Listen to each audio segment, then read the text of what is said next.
everyone, welcome back to Eliza's Bookshelf. Today I want to go over my July book haul.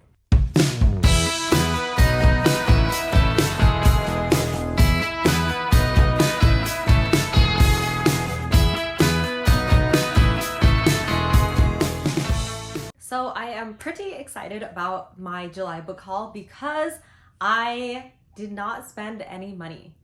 Just kidding. I did not spend any money outside of my regular subscription boxes. So the only books that I got were my book of the month picks and my bookish box subscription. But outside of that, I spent no extra money. The other books that I read were, NetGalley or Libby and things like that, library. So that was fantastic. I was able to save some money last month because we had a big water leak and that, we needed money for that. So I got 5 books. I got 5 books in July. 3 of them were from Book of the Month and 2 of them, I think it was just catch up from the bookish box subscription. So I'll go over those 2. I'll go over my Book of the Month picks. Number 1 is Upgrade. And I will talk about this in my July wrap up too, so I won't go over too much, but Upgrade is the 3rd book I would have gotten from Blake Crouch. It is definitely not the 3rd book that he's written. He's written like the Wayward Pines series or whatever. He's written a lot of thriller. I'm not sure if it was a lot of science fiction thriller in the past, but he's had a lot of books written. But I think when Dark Matter came out is when I really got into him. So this is the 3rd book that I have from him, and it's about kind of, if you've heard of that or if you've seen that movie with Scarlett Johansson, Lucy, it feels kind of like that. This guy, he gets an upgrade in his mind. He's super sharp. He's really good at chess. What else? He has really good memory. He's very quick and stuff like that. So he gets this mind upgrade and he's trying to figure out why and who did this to him and what is the end game here. Is it really needed for humanity in the long run, or is this something that can be detrimental to everyone basically? But yeah, I won't say too much about this because I do have this in my wrap up, but this was one of my Book of the Month picks. The other one is House Across the Street by, House Across the Lake by Riley Sager. So he's written, 6-7 books, and I did read them all. I generally tend to enjoy his books. I think there were a couple that I did not like as much, like Locked Door. I forgot the pink one. What else did I not like? For the most part, I like his books, but I definitely have some favorites in there. This is his latest one. It came out earlier, July. Forget exactly when, but it has that classic trope about like this sad, drunken woman who sees something across the way in a house or whatever, and things look suspicious, but because she's very drunk and questionable, no one believes her. So it has that trope. Riley Sager is a pretty good writer, so I put my faith in him. I'm like, he probably did something different. It has to be different. And there was something different in this. I already read it, so I will talk about this in my wrap-up as well. It was not my favorite from him, but it was very enjoyable. And I think I just did not like it as much because of all the twists and turns. It just got like too crazy, and I was like, come on, when am I gonna be given a break? But I did like it. I still liked it. So that was my second one. The third one, my 3rd Book of the Month pick, is Ruth Ware's The It Girl. And this one I have not read yet.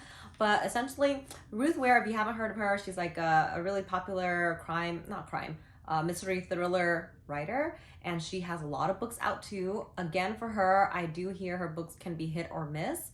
The last one I read from her is called One by One. It's kind of like a locked room mystery. Not really a locked room, but everyone's like out in the mountains and stuck there. In that sense, it is a locked room mystery.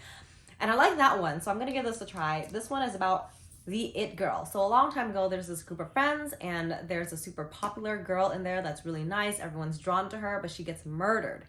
Flash forward, I think the murderer gets caught and is in prison. Flash forward decades later, I think, the group of friends, 2 of the people in the group of friends is now married with a child, but you find out that the murderer who is in prison died or something. Someone finds out and contacts the friends that's like, hey, this murderer person was actually probably not the murderer. I have a couple of other information that came out, and quite possibly the murderer is still out there. So the friends have to like re-examine what happened, if they can trust each other, if one of them, I'm guessing, is the murderer. I don't know. That's not any spoilers or anything because I'm just hypothesizing here. But I think this will be a really fun read. At least I hope so. I don't think I've heard anything too bad about it just yet. But it is more than 400 pages, so I am hoping once I read this, then it will meet one of my badges for Book of the Month, the page pusher goal. Because honestly, I do have a couple of books that would meet that goal, but they're like super long fantasy books that I'm not really in the mood for now. I think I will read this soon, and that can unlock my last badge. Okay. All right, so those are my Book of the Month picks, and the next two are from my Bookish box subscription. And I think I got these both in the month of July. I'm not sure. I feel like I got them all at once because they were kind of behind, but now they're caught up. And so I actually did spend money, I guess, but these are subscription boxes, so I'm not counting them. Bookish box has been a little bit expensive, so it's a little treat to myself. They're like $38 if you just want the box with the book itself, and that's the one I'm subscribed to. They have a couple of different options. They have First off, they have YA books, and then they have adult books. And in those, you have subcategories. You have the YA book only, the YA goodies box only, or the YA book and goodies, or the YA book and goodies and t-shirt. I don't know, there's a bunch, but I am only subscribed to the adult book only box because it gets expensive. And I found that I don't really revisit all the little trinkets that I get unless it's really good. Like I got a blanket one time, a From Blood and Ash blanket from one of the boxes, and I was like, dang, this is really good. But I don't get that all the time. I don't always get things that I always use or like to look at, so I am trying to not subscribe to so many things. So I have the book only. I forgot which month is which. Oh, I have it here. So this is March. Wow, they were really behind. March and April. Okay, so this is my March 2022 book. I'll talk about this first. It's called River of Shadows by Karina Halley. You know what? Saying that name right now, I don't know if I already talked about this, but I'll just talk about it again.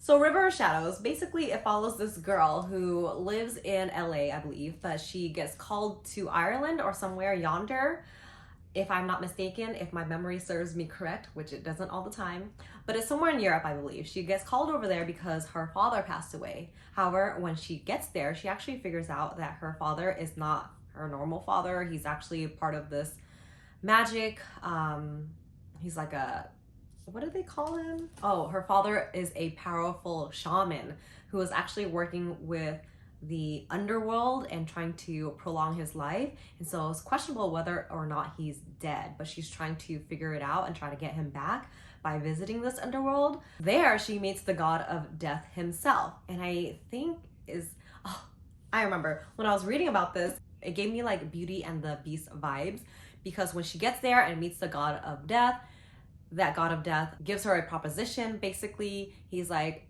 I can let your father go if you take his place. So I don't know if you guys have heard of Disney's Beauty and the Beast, but it sounds like that. I mean, it sounds interesting. I'm definitely intrigued. A Court of Thorns and Roses was technically a Beauty and the Beast retelling. I don't really get that from it, but I'm excited to see how I like this one. Generally, I haven't been reading my subscription box books because they're just so nice in such good condition that I don't want to touch them, but I need to get out of that mindset because I'm sure this is like a wonderful story. But if you can see, look at those pages. They're just so beautiful. You know, a long time ago, it would just come out like this, like regular painted edges. But now they're putting stenciled edges on it, and it's just freaking amazing. Anyways, so that is March, April. That means I don't have my May box. Uh-oh, I don't know, I guess I'm behind. Anyway, so that is my March box. This is my April 2022 box, and it is Book of Night by Holly Black. I actually like the original cover more than the special edition cover. And also my dust jacket doesn't really fit right. So this one was a little bit disappointing in terms of what I got, but I haven't read it yet, so hopefully I'll like it. I did hear people feel like this was disappointing to them. It got low ratings on Goodreads. I think it got like 3.57 on Goodreads, and that's pretty low. I've seen lower, but that's low, especially for Holly Black. She's super famous, well known for her other series, the Wicked King series or the Cruel Prince series, which I did not like at all, and I didn't really understand what the big hullabaloo was about. I did read books 1 and 2 of that series, and I was like, I quit, so I didn't finish it. Hopefully it got better, but this is Book of Night. I think it is an adult fantasy. It is a modern dark fantasy about shadowy figures and thieves and secret societies and stuff like that. So in this world, you can manipulate shadows and in turn affect people's lifespans or their moods and stuff like that. So you have your main character, Charlie, who is a con artist and gets sucked into this world and tries to figure out how to get out of it. I don't know, but I did hear bad things about this book. Hopefully that'll set my expectations low and I'll end up loving it. Yeah, I think that's the way to go. Just kidding. Okay, so to recap, I got Book of Night by Holly Black. I got River of Shadows by Karina Halley. I got The It Girl by Ruth Ware. I got Riley Sager's The House Across the Lake. And I got, what did I get? Upgrade by Blake Crouch. So yes, these are my books. Thank you again for sticking around and watching. That was my July book haul. I'll see you guys again next time. Bye.